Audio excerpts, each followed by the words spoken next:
video is pertaining to a 2011 Cadillac SRX with the 3.0 V6. I'm pretty sure it will go all the way up to like 2013, I believe. Same model, same setup. So I changed the starter on it.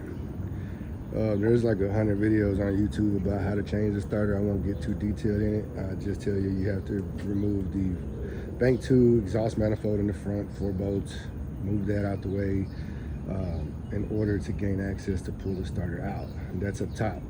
Once you go from the bottom, you're gonna have a ground wire, and you're gonna have a harness that looks like this, and it's attached to the block that's in the way with a 15mm. You remove the ground wire, you remove the 15mm bolt, move those out the way, and then you have your knock sensor in the way. Knock sensor has to be removed in order to pull the starter out, otherwise the solenoid is going to hit against it.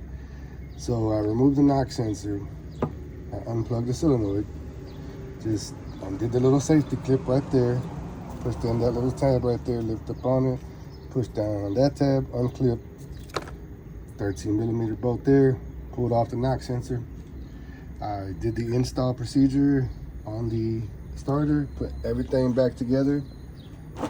This is not the original harness. This is. I put everything back together. Nothing looked out of the ordinary. Cranked it right up, had the knock sensor code for bank 2, which was this sensor, which is the bank on the same side as the starter. If you're standing in front of the vehicle, the bank closest to the radiator. So I said, okay, well maybe, you know, it was an old knock sensor, got disturbed. Let me go ahead and swap it out with a new one.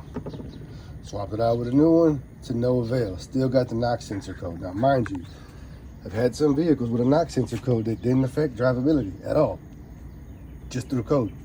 This engine was starting to stutter. It didn't want to accelerate. I pressed the gas, it boggled down, all that crazy shit. So I'm like, what the fuck? All I did was just change the starter, unplug the knock sensor, and everything that I just explained to you is all I did. So went back under there again. I'm cutting the insulation around this. I'm looking for any signs of exposed wire, nothing at all.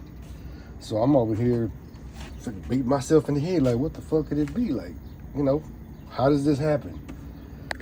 So I did some research on all data. So let me test the circuit to the knock sensor. Now when you probe any one of these terminals with the key on, engine off, unplug from the knock sensor, it should read 1 to 4 volts, 0.1 to 0.4 volts.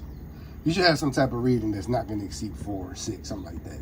So I tapped into this one, I got a reading. I tapped into this one, I wasn't getting nothing at all. So then while this was still plugged to the car, this blue wire was still in its designated terminal. It was sitting in there. So I went above it and I probed it with my pin here into the wire, and I got a reading. So that let me know off the top something wasn't making connection there. So, you know, I don't really like wasting time trying to rebuild these things. Number one, I don't have the little picks to pop out the little pins. They sell them on Amazon, but that's just not something I'm, you know, a fan of doing. I just went to the junkyard, snipped off 2 just in case one was bad.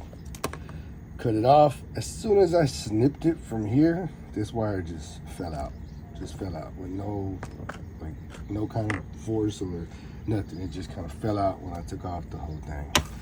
I spliced in my new wire. I tested for the voltage at both terminals, had voltage. I don't even need this new one. I put the old knock sensor back in, code's gone, it's driving fine. So that's just word of advice. If somebody out there doing a starter on this same vehicle, and removing the knock sensor is a must. You have to do that. I mean, I could have got away with just taking off the knock sensor and let it dangling in the harness without actually disconnecting it, but it kept getting in my way. So I just like, let me just unplug it and get it out the way. That was the whole root cause of it, unplugging it. I mean, it's 2011, so it has years on it. Nothing lasts forever on any car.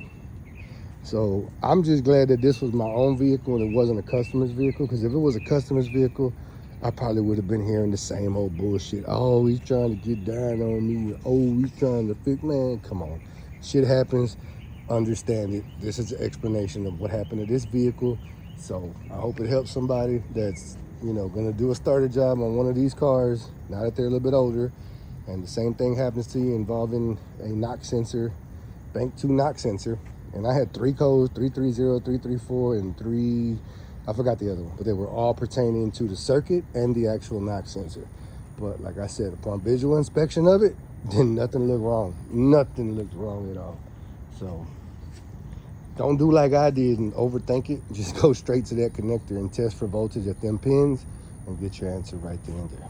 There you go. Hope it helps.